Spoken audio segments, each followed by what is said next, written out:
আজকে যে ভিডিওটা তোমাদের সাথে শেয়ার করছি ওই ভিডিওটা হলো 22 তারিখের। 22 তারিখে ছিল আমার 12 ব্যাচের শাড়ি ড্রাপিংয়ের ক্লাস আর কলকার। শাড়ি ড্রাপিং আমি ঋতুর ওপরেই প্রায় দেখাই, আর এই শাড়িটা দিয়েই দেখাই কারণ খানিকটা বেনারসির মতো দেখতে তো তাই। তারপর হয়ে যাওয়ার পর আমাদের একটা খাওয়া দাওয়ার ছোট্ট আয়োজন হয়েছিল আমার স্টুডেন্টদের মধ্যেই।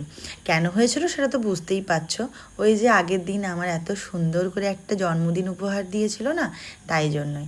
আর দেখো আজকে উপরি পাওনা হচ্ছে মিঠুও এসেছে। মিঠু আমার আগের ব্যাচেরই স্টুডেন্ট, জাস্ট আগের নয় অনেক আগের, কিন্তু পুরনো স্টুডেন্ট।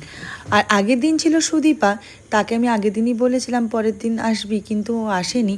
আর আমারও ওই ক্লাসের সব কিছু মাথায় নিয়ে না, তো ওই জন্য ওর ট্রিটটা বাকি রইলো। আমার বাবাকে চিনিস? আমি সব থেকে ভালো কলকাতা তোমাদের শেখাতে পারবো। আমি তোমাদের সব থেকে ভালো কলকাতা শেখাতে পারবো। প্রত্যেক দিন আমি ড্রয়িং করে দেওয়ালে, এবং তাকে নিজেকে মুছতে বললে কিন্তু নিজে গিয়ে মোছে। বলো বাবা, আমাকে চিনিস? আমি সোমনাথ কামড়েছি। প্রত্যেক রবিবার ক্লাসে যাই। বৈভব হ্যাঁ, ওই একটা ভিডিওতে দেখেছিলাম ওর ড্রয়িং ইয়ে হচ্ছিল এইখানে ওইখানে পুরো ভর্তি ওই দিন এক্সাম ছিল মানে হচ্ছে ওই দিন। তো খাওয়া দাওয়ার পরেই কলকার ক্লাস শুরু করব, এমন অবস্থায় ছেলে এত কান্নাকাটি করলো যে ওকে ক্লাসে আনতেই হলো। আর ওই জন্য একটু লাগাচ্ছিলাম যাতে ওর মুডটা একটু ঠিক হয়, যে ও রবিবারে প্রত্যেক দিন ড্রয়িং ক্লাস নেয় সবার, তো ওই ভালো হয়তো কলকার ক্লাসটা নিতে পারবে, এইসব মজা করছিলাম। তো দেখো ও এখন খুবই খুশি মায়ের সাথে ক্লাস করতে পেরে।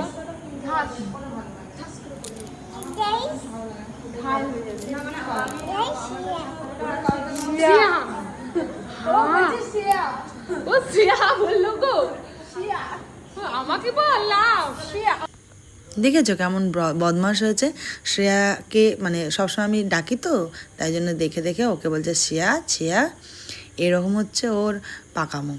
তো যাই হোক, তারপরে ওদেরকে কলকার ট্রিক্সগুলো দেখালাম। ডিজাইন তো ওরা আমার মতো করে, আমি যেমন সিম্পলের মতো করি সেরকম করেই ওরা করছিল, আর আমি ওদেরকে দেখাচ্ছিলাম। কিন্তু মেন যেটা দেখানো, ডিজাইনের থেকেও বড় কথা যে ট্রিক্সগুলো, তুলি কেমন ধরবে, তুলিটাকে কতটা টাচ করাবে না, দুটো কালারকে কিভাবে মেশাবে, কতটা জল দিলে তবে গিয়ে তুলি ইজিলি সরবে, সব কিছু ওটাই কিন্তু মেন।